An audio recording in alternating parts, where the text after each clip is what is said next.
Question: what is Ben Graham trying to convey using the word exuberance in the following sentence?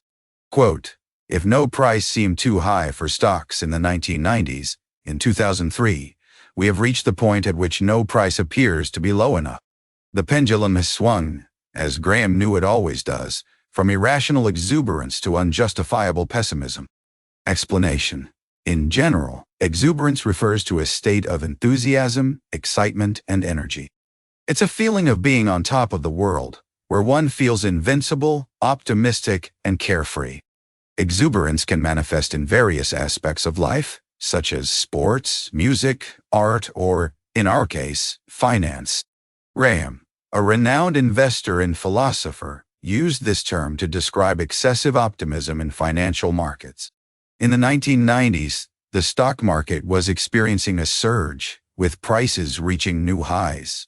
Graham was concerned that this rapid growth was fueled by speculative, rather than fundamental analysis, leading to overvaluation. When he wrote about irrational exuberance, he meant that investors were caught up in a state of euphoria, ignoring the underlying fundamentals of the companies and the economy.